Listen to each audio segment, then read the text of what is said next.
CTV News at 5 with Hudson Mack. 2 people are in hospital tonight with serious injuries after the motorcycle they were riding smacked into the back of a pickup truck on the Pat Bay Highway near Elk Lake. SAANICH police are investigating what caused the 3-vehicle collision that happened just after noon.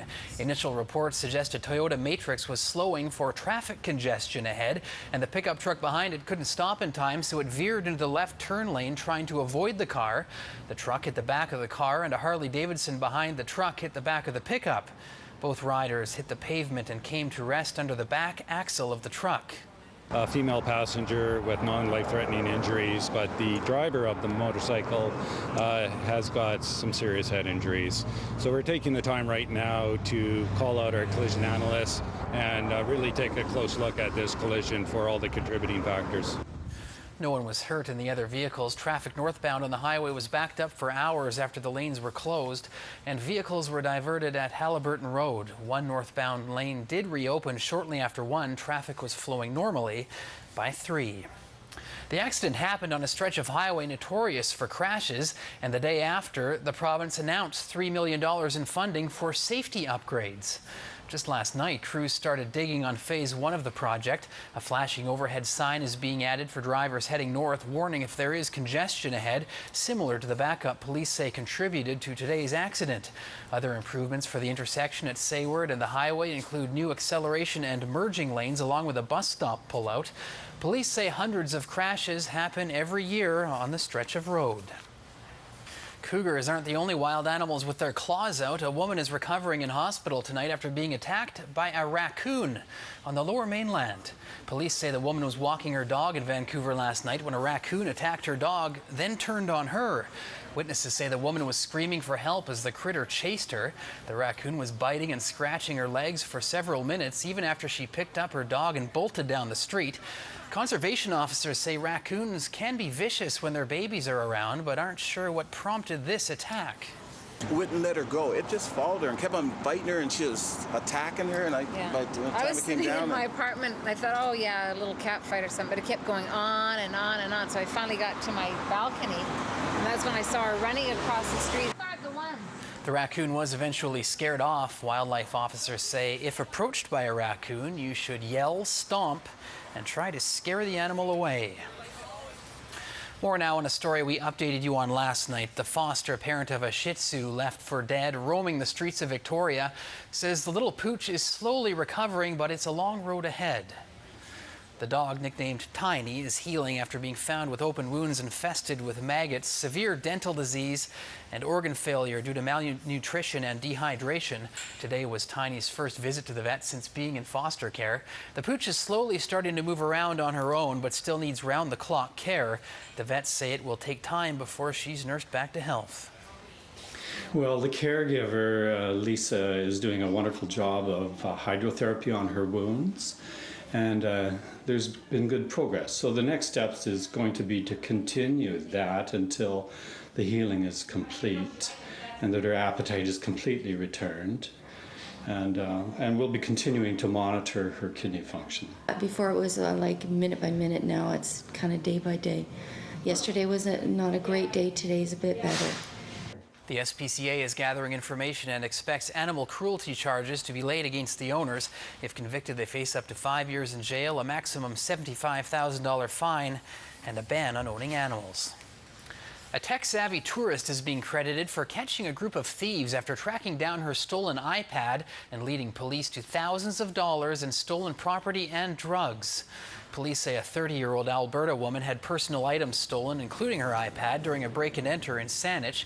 The woman activated a GPS software app on her iPad, which allowed her to track its whereabouts. It led her to an apartment building in the 600 block of Admirals Road in Esquimalt. Police say her tip led them to a suite filled with thousands of dollars of stolen items and a large quantity of GHB, commonly known as the date rape drug. We ended up arresting 4 people from the suite because that's exactly how accurate that GPS was. We arrested 4 people from the suite and were able to obtain a search warrant.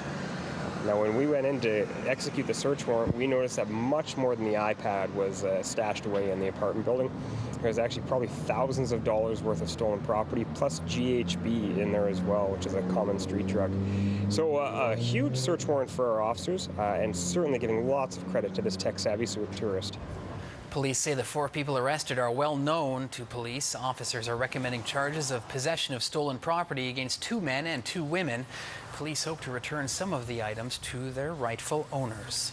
The province is coming down on ICBC, saying it is too top-heavy in management, and it appears the insurance corporation is responding, cutting from the top down.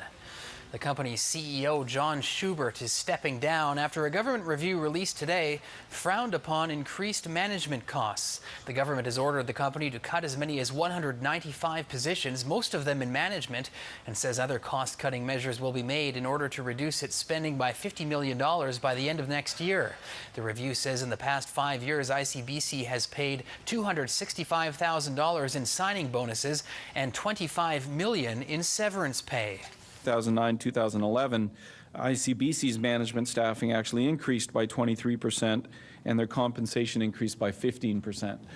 So, clearly that is not taking into account the realities of what's going on in the world all around us. And it shows a real disconnect, in my view, between what British Columbians and those around the world are really feeling in the economy and what was taking place at ICBC. Implementing this report is a top priority for the company and for our employees.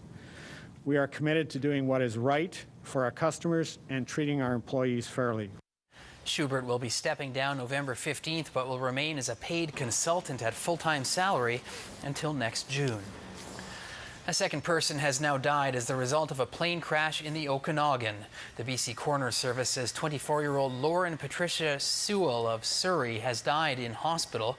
Sewell and 3 others were aboard the Twin Piper Comanche when it crashed into a steep hillside near Brenda Mines on Monday.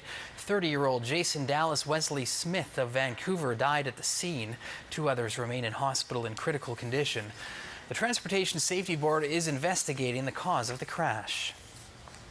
If you are looking for some ways to beat this heat, you have some company. BC Transit says with scorching hot temperatures, it's keeping a close eye on all its bus drivers and helping them keep cool. Supervisors were delivering water to bus drivers today. BC Transit says on excessively hot days, it wants to prevent any accidents or injuries while on the job and keep its employees well hydrated. Bus drivers say on days like today, it feels like a furnace, especially if they're operating a bus without air conditioning. Hot, very hot. Why? Well, we don't have air conditioning on a lot of our buses, and once the temperature gets above 25 or so, it's just a big greenhouse. We have 33 buses in our 300-plus bus fleet in Greater Victoria with no air conditioning. It's an unbelievably hot day. They're working up to 8 or 9 hours on the bus. And for buses like this, the 95 Flyer behind us that don't have air conditioning, especially for those people, we don't want our people dehydrated. And we heard from some of our drivers yesterday that it was an oppressively hot day. BC Transit says it will continue delivering water to bus drivers until the weather cools off. Welcome back. An unusual Victoria restroom is topping the list as one of the best thrones in the country. The Langley Street Loo near Bastion Square is one of 5 finalists in Canada's Best Restroom contest. The unisex toilet is catching the nation's eye because of its eco-friendly and open design, all while offering complete privacy. The $90,000 stainless steel facility is graffiti-proof and runs on solar power. The City of Victoria says it's definitely one of a kind and a winning design. Well, I think it's a unique design. I think, first of all, it fits in well in the neighborhood. It's cost-effective. It's got an eco footprint. So I think because of that, it warrants being the top washroom in Canada. I think you need it. Every major downtown needs something like this. It's just wonderful. Well, if it stays that way, I think it's good. It's open 24 hours a day, and the city comes and cleans it 4 times a day. Perfect. If they maintain that, it's good. Doesn't smell. That is probably the most important feature. If you'd like to vote for Victoria's Loo, go to bestrestroom.com. The King lives on. Hundreds of thousands of Elvis Presley fans are celebrating 35 years after his death. People in the Capital Region were taking a moment to remember the rock and roll icon today. Presley died of a drug-related heart attack in 1977 at age 42. Of course, known for such tunes as Heartbreak Hotel, Suspicious Minds, and my personal favorite, Kentucky Rain, fans say his legacy lives on. Well, because he really changed music, you know. He was a very significant figure in a change of music that happened earlier on. And he was just in the right place at the right time for what society was looking for and what a lot of society wasn't looking for. So he really got a lot of attention that way. If Elvis was still alive, he would be 77. And of course, many think he is still alive, thriving on a desert island somewhere. There is much more of your island news still to come. CTV News at 6 is next. Crews have snuffed out a grass and brush fire at Royal Roads University in Colwood. The plume of smoke could be seen from downtown Victoria. Crews from Colwood and View Royal battled the blaze on University Road. We'll have more on this story tonight on CTV News at 11. A salmon fish farm near Tofino is now empty after the IHN virus was detected. The last of the fish from Miller Channel have been removed and taken to another facility to be destroyed. Mainstream Canada says it's cleaning and disinfecting the farm site. The Canadian Food Inspection Agency quarantined the site after the virus was discovered on a routine check. The IHN virus is a high risk to farmed salmon but low risk to wild salmon. The Nanaimo Economic Development Corporation has a new CEO. Sasha Angus will take the helm of the organization in September. Angus has worked in economic development on Vancouver Island for the past 5 years with the Greater Victoria Development Agency.